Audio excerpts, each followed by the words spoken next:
70 বছরের প্রবীণা মমতা ব্যানার্জি ছাত্রী নন। 70 বছরের প্রবীণা মমতা ব্যানার্জি ছাত্রী নন।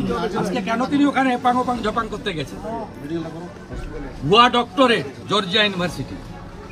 আর 36 বছরের ওর বাছুর ভাইপো ভুয়া এমবিএ। 3 বার হারিয়েছি, বিধানসভায় হারিয়েছি, পঞ্চায়েতে হারিয়েছি, লোকসভায় হারিয়েছি। উনি আসলো বলে হারিয়ে পাচ্ছি, না হলে পাচ্ছি। হারিয়েছি, আবার হারাবো। যত মারবি তত বাড়বে। আপনি বিধায়ক বলে যত মারবে তত বাড়বে। আপনি নন্দী 1956 ভোটে হারিয়েছি। আন্দোলন থামাইনি। 17টা অঞ্চলের মধ্যে 11টা অঞ্চল নিয়েছি, 2টা পঞ্চায়েত সমিতি নিয়েছি। এবারে অভিজিৎ গাঙ্গুলিকে 8,200 ভোটে লিড দিয়েছি। এর পরের বিধানসভায় 25,000 ভোটে তৃণমূলকে হারাবো। 70 বছরের প্রবীণা মমতা বন্দ্যোপাধ্যায়, তিনি তো ছাত্রী নন। কি করতে যাচ্ছেন তিনি ছাত্র সমাবেশে? এবার রাজ্যের মুখ্যমন্ত্রী মমতা বন্দ্যোপাধ্যায়কে সরাসরি আক্রমণ করলেন রাজ্যের বিরোধী দলনেতা শুভেন্দু অধিকারী। আর এখানেই শেষ নয়, নাম না করে ভাইপো বলে অভিষেক বন্দ্যোপাধ্যায়কেও কটাক্ষ করতে ছাড়েননি তিনি।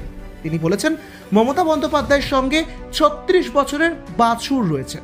অর্থাৎ একই সঙ্গে একযোগে মমতা বন্দ্যোপাধ্যায় এবং অভিষেক বন্দ্যোপাধ্যায়কে সরাসরি আক্রমণ করলেন শুভেন্দু অধিকারী।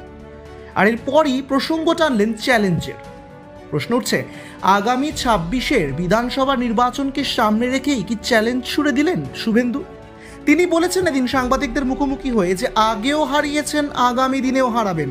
প্রশ্ন উঠছে, এবার এই সরাসরি চ্যালেঞ্জ কিভাবে গ্রহণ করবে তৃণমূল কংগ্রেস?